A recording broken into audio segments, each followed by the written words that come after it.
Hello! Welcome back to our YouTube channel. For today's video, ipapakita ko po sa inyo kung ano yung mga nakuha namin sa food lining for today.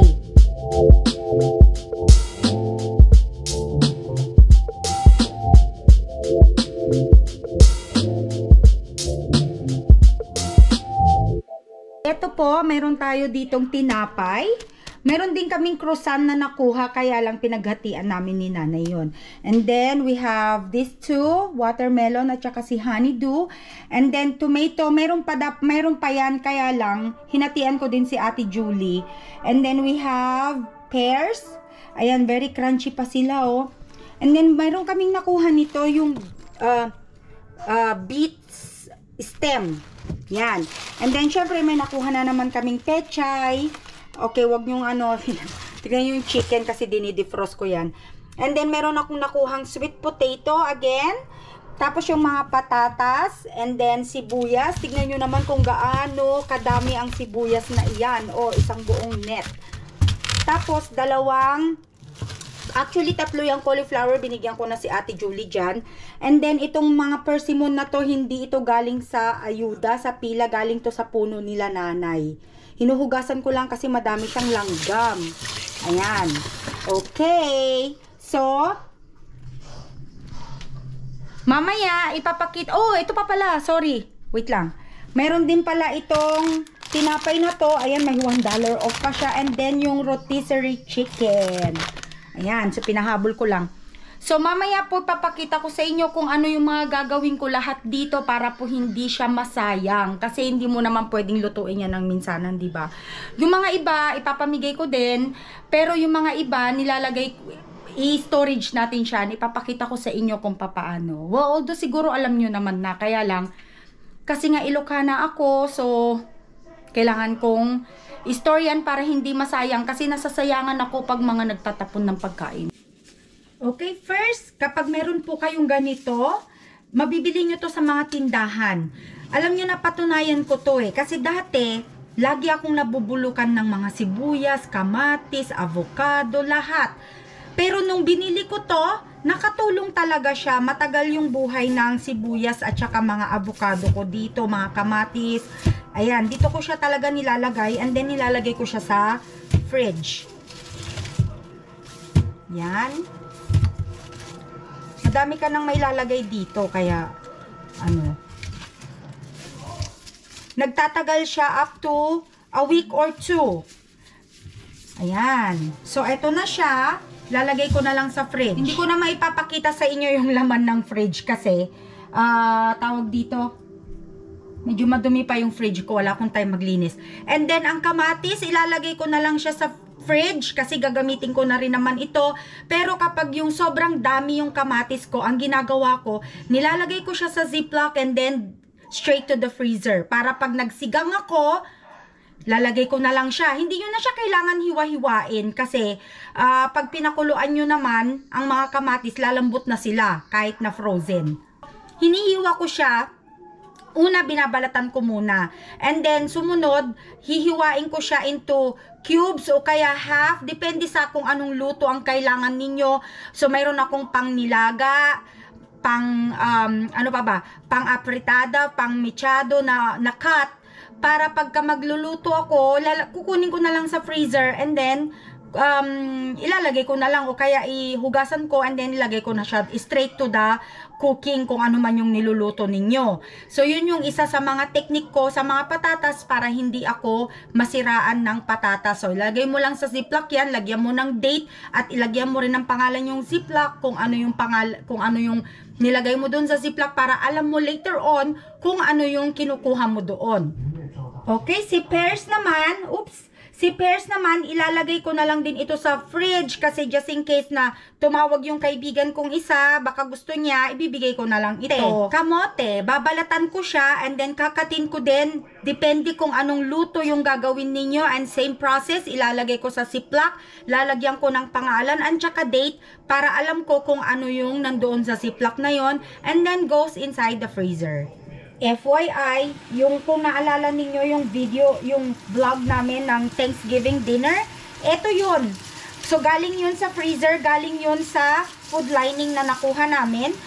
kinat ko lang siya into a cubes, tapos saka ko siya pinakuluan nung kailangan ko na siyang lutuin. O, diba?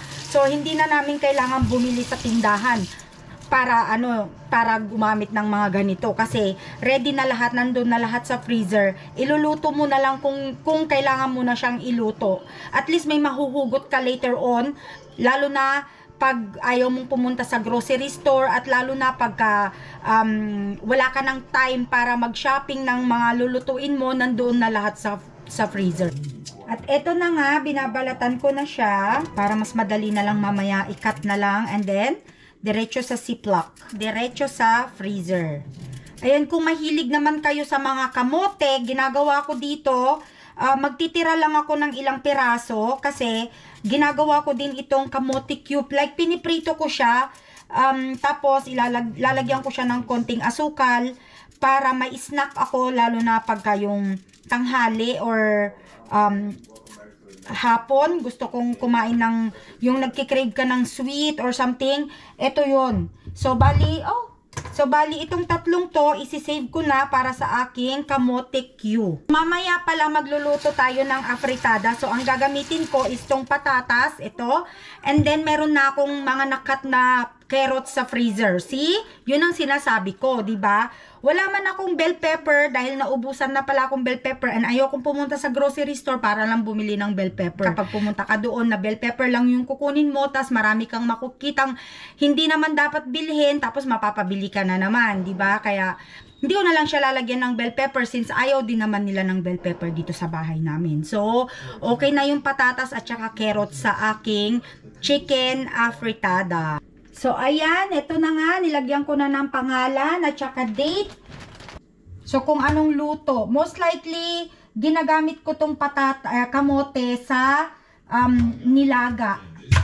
Kaya, yung pang nilaga lang na cut ang gagamitin natin. Kasi, kahit naman gagawin ko siyang sweet potato na na mash, pwede ko naman na siyang ipakulo kahit na ganito lang kalalaki yung niya.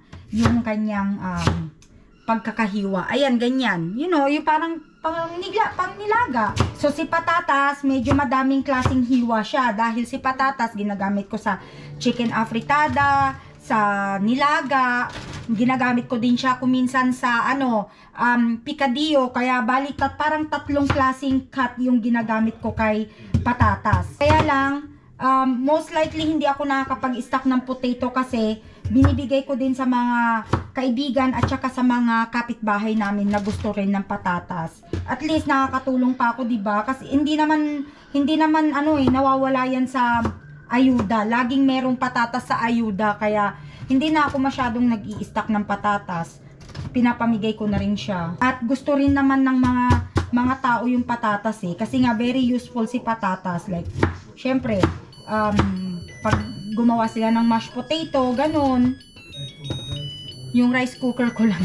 Ayan, tapos na. So, ito lalagay natin doon sa lamesa muna kasi para sabay-sabay natin dadalhin doon sa garahe. Nandun kasi yung malaking freezer. Doon ko ini-stock lahat ng mga gulay at saka mga karne na nakukuha namin mula doon sa food lining. Okay, next, si Pechay. Since si Pechay ay hindi ko muna siya lulutuin ngayon dahil nagsigang na ako last time. Hugasan ko na lang siya, hiwa-hiwain ko din pang sigang. Ayan, pang sigang siya naman. Lalagay ko na lang siya sa freezer. Ayan, tapos na hiwa-hiwa na rin ang ating pechay, pang sigang. Para pag ako'y nagsigang, ready na. Hindi na ako kailangan bumili ng gulay sa tindahan pag nagsigang na ako. Tapos may kamatis din ako sa freezer. So, hindi ako, pwede na ako magsigang anytime na kailangan. Tapos, ito naman palang cauliflower, parang gusto ko siyang isave kasi gagawin ko siyang torta next time. Magtotorta ako. Nagustuhan kasi ito ng mag-ama noong last time na nagtorta ako. Pero gagawin ko siya, tanggalin ko na dito sa ganito, hihiwa-hiwain ko na para hindi man masyadong mag-occupy doon sa refrigerator namin. Tapos ilagay ko na lang siya sa container para hindi mabilis mabulok. Okay, so bali ganito lang siya. Kasi gagadgarin mo yan later on Unless na magbago yung isip ni Rani, gusto niya na lang palang ipalaga to. Kasi gusto niya rin to kinakain na nila, na steam lang. So at least kapag gusto niya na ng steam, ready na siya. Lalagay na lang sa, iluto na lang. I-steam na lang siya. Ayan o, sariwang-sariwa yung pangalan nito. Sariwang-sariwa itong mga gulay. Hindi mo siya masasabi na bulok. And FYI po ha, hindi lang po ito pang mahirap na pumila. Pwede pong pumila kahit na sino. Again, inuulit ko po. Kahit na sino, pwedeng pumila. Hindi nila pinipili ang mayaman at saka mahirap. Lahat po pantay-pantay. Pwede lahat kumuha ng ayuda. Ano pa ako isa? Pero wala na akong container. Kaya ito, pupunta na to sa freezer. Tama-tama, basura day din bukas. Kaya lahat itong mga pinagbalatan ko, mapupunta na sa basura. Hindi na siya maiipon sa basura namin. Hindi na kailangan matambak yung basura mo kasi mapipick up na kaagad bukas. So, tuwing day off ko, mga kapatid, mga kakabsat, excited ako pag magdi-day off ako kasi hindi ko alam kung ano yung mga makukuha namin sa food lining, ganon. Excited ako every time na pupunta kami ng food lining. Lagi kong lagi kong iniisip kung ano yung makukuha namin. Sana maganda. Thank you. Nagpapasalamat ako. Thank you Lord na mayroong ganyan. O, ito na yung cauliflower. Lapit na ako matapos. O, diba? So, ito naman ay hindi ko alam kung anong gagawin ko dito. First time ko lang makakuha nito eh. So, gagawin ko siguro actually, hindi ko talaga alam kung anong gagawin ko dito. I-google ko siya. Ngayon, kung may alam kayo kung anong luto na pwede dito or kung anong gagawin dito, kindly please comment down below para po alam ko. Kasi hindi ko naman lahat alam ba na kung ano to. Lalo na first time lang namin makakuha ng ganito dito. Ayan. Pero hugasan ko na siya. May ginugil ako. Pwede siya sa salad. Kaya lang, hindi ko alam kung magugustuhan ko siya kasi hindi ko alam. Never pa ako nakatikim nito. Yung beets, yan, natikman ko na. Pero this one, parang hindi ko pa siya natitikman. Kaya, curious lang ako. Kaya, please lang, kung alam nyo, comment down below po kayo para para magkaroon naman ako ng idea. So, dito muna natin siya ilalagay hanggat mayroon akong naisip na gagawin para dito. At kung meron man akong madidiscover kung paano ito gawin, i-share ko din sa inyo, i-video ko. Ayan mga kakabsat, kung nagugustuhan nyo po yung video ko na ginagawa, please like lang po kayo, and then don't forget mag-follow po kayo sa page namin. Okay, so eto na siya. Lalagay ko muna siya sa refrigerator pa hanggat malaman ko kung anong gagawin ko dito kasi hindi ko talaga alam. Wala akong idea. So mga kakabsat, itong mga prutas ko ay hindi ko na pala siya mahihiwa ngayong araw na to. Well, actually, hindi ko pa siya mahihiwa sa ngayon dahil wala akong pwesto na sa refrigerator. Kaya dyan na lang muna siya. At saka, pag gusto na nilang kainin, saka ko na lang siya hihiwain. Gaya nito, gusto kong kumain nito. Ito ay galing sa puno nila nanay, persimmon. Ang sarap nito. Grabe. Sayang nga lang, namitas na siya. Dapat iba-vlog ko sana yun eh, habang picking. Kaso namitas na pala siya. Pinabaon ko din pala to sa trabaho. Gusto ko dito, crunchy talaga. Ayoko na siya nung overripe. Ang tamis. Sa susunod na mamimitas kami ng ganito, iba-vlog ko. Kaya lang kasi tapos na yung season ng persimmon. Masarap to pag malamig. Ayan, ang laki oh. Oh, ang laki. Kasing laki ng ng kamay ko. Ito yung mga, paborito rin to ng anak ko. Kaya lang kasi sayang hindi ko siya napadalhan. Hindi na niya to matitikman kasi yung panganay kong anak uuwi sa December 23 pa. Kaya hindi niya na to matitikman kasi tapos na.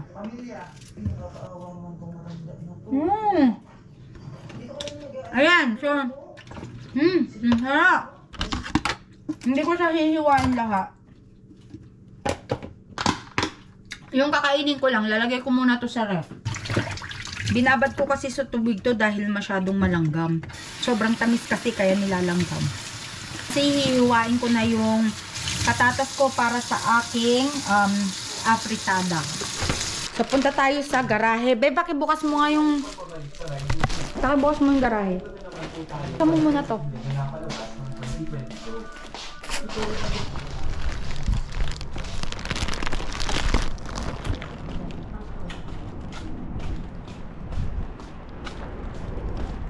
So, eto na siya. Lalagay natin sa freezer.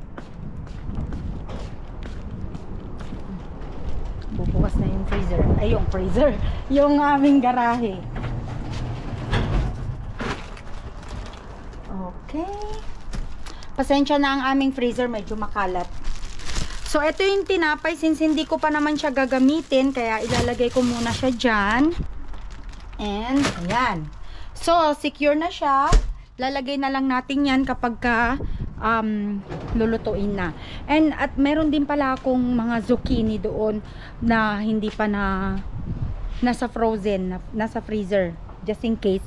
Nilalagay ko rin pala yung zucchini sa nilaga o kaya sa tinola, ganon. Oh. Diba lahat? Very, resourceful. Very resourceful, very useful, lahat na. Kailangan talaga dito sa Amerika kasi